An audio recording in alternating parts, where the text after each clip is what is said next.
Ocean House is a short ghost story about a boy and a girl who meet one night and see a strange figure on a cliff. When Kevin arrived at the cliff, it was almost midnight. He stood there, waiting for Amanda, feeling the cool night air and looking out across the bay at the peaceful scene. It was a perfect night. The moon was full, and the breaking of the waves between the rocks below was soothing. This was the third summer that his family and Amanda's family had gone on holiday together. It was the first chance he had this summer to be alone with Amanda. As he turned and walked back towards the gate, he realized that he was not alone. At first he thought it was Amanda, but when he looked closer, he saw that it was someone else. A female figure wearing a white shirt with red arms was coming slowly towards him in the moonlight. Who on earth could she be, and what was she doing out here at this time, he asked himself. As the young girl walked past him, he got a closer look. She was beautiful, but her face was dirty, and her hair was matted and wet. She carried a handbag which was slung over one shoulder, and her eyes were fixed on the ground. She walked gracefully, but her face betrayed a sorrowful expression.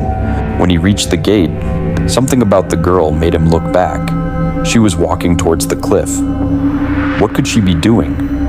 He watched her standing there, lonely and silent, just staring out to sea. He felt there was something unusual about her, something he couldn't quite put his finger on. Perhaps it was the disheveled state of her hair. Perhaps it was the fact that her clothes seemed dirty and torn. Her face was deathly pale, but also exquisitely beautiful. Finally, it came to him. There had been blood on the front of her shirt. As he watched, the girl suddenly threw her head back and her arms flailed wildly in the air. Then she started screaming. "Did you miss me?" said a voice. He turned around to find his girlfriend Amanda standing right behind him. "I managed to sneak out, eventually," she smiled. "What's wrong?" "I was looking at that girl." He turned back to point, but the girl was gone. "What girl?"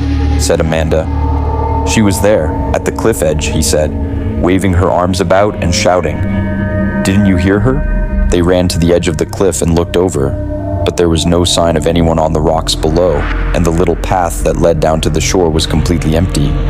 When they walked down to the beach, they saw no trace of any living person. "She must have gone off in a boat," said Amanda. "No," said Kevin. "She wouldn't have had time. I was looking right at her, and then you came.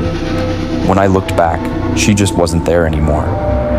"Well, she must have gone somewhere," said Amanda. "She didn't disappear into thin air." Kevin didn't reply. "Come on, it's getting late. My parents will start to wonder where I am," said the girl.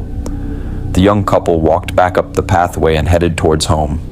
Kevin was silent, still thinking about the strange sight he had witnessed on the cliff. The next day, Kevin was cycling through town when he met Amanda. They decided to go for lunch together and found a quiet little cafe. "Remember what you were telling me last night," said Amanda, "about that girl you saw? Well, I was telling my mother about it, and she thought it was very odd." "So did I," replied Kevin. "But she told me that a young girl disappeared around here years ago," said Amanda. "It was a girl who worked for my grandmother at Ocean House. She was a maid, and she just went off, and nobody ever saw her again." Kevin was very interested in the story, and Amanda went on to recount what her mother had told her the night before. It seems that the maid was an orphan, and Amanda's grandmother had taken pity on the poor young girl and offered her a job. The maid's name was Barbara, and she was a very beautiful and refined young girl. Naturally, she had many admirers among the boys who lived in the area. Young as she was very flirtatious and enjoyed all the attention she got from young men. One night, she would be seen out on a date with one young man, and then a few nights later, she would be dating another. People in the area began to gossip about her and wondered if she would ever settle down with a nice young man. After a while, Barbara became engaged to a young fisherman who worked in the area.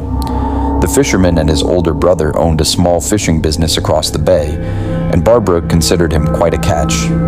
When the news was announced, a number of young local men were heartbroken. Barbara had no relatives, and Amanda's grandmother said that she could remain as a maid in Ocean House until the wedding day. She also said that Barbara could hold the wedding reception at Ocean House. She'd grown attached to the young girl during her time in the house and wanted to do something nice for her. Amanda said her grandmother immediately set about making preparations for the wedding. But on the morning of the wedding day, Barbara was nowhere to be found. She went to bed the previous night as usual, but her bed had not been slept in, and her clothes were still hanging in her wardrobe. She apparently hadn't taken anything with her. Nobody had noticed anything unusual in her behavior, and even the unhappy bridegroom couldn't suggest any reason why she might have run away. The local sheriff made exhaustive inquiries and searched the area for days, but nothing was ever seen or heard of the beautiful young Barbara again. Amanda's grandmother, who had been very attached to the young girl, was devastated and believed that something horrible must have happened to her. Most of the neighbors, however, did not believe that the girl had come to an untimely end. They remembered how many boys she had flirted with and how she had reveled in the attention they paid to her. She must have fallen in love with some other young man, they decided, and then ran off with him to avoid having to explain things to Amanda's grandmother. According to local gossip, Barbara had been involved with many young men, and any one of them might have taken her fancy. Although Kevin wanted to know more about the story of the missing girl, that was all Amanda could remember. "You know, my father knows the sheriff here," said Amanda. "We could invite him over for dinner and ask him to give us all the details." Kevin thought that was a great idea, and the next night, when he arrived at Ocean House, there was a squad car parked in the driveway.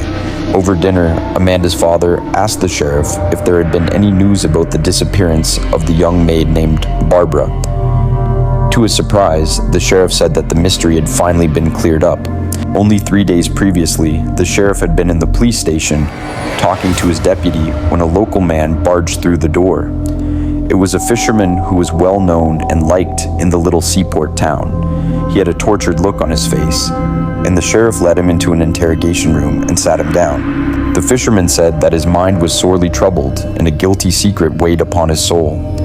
His conscience had forced him to give himself up to the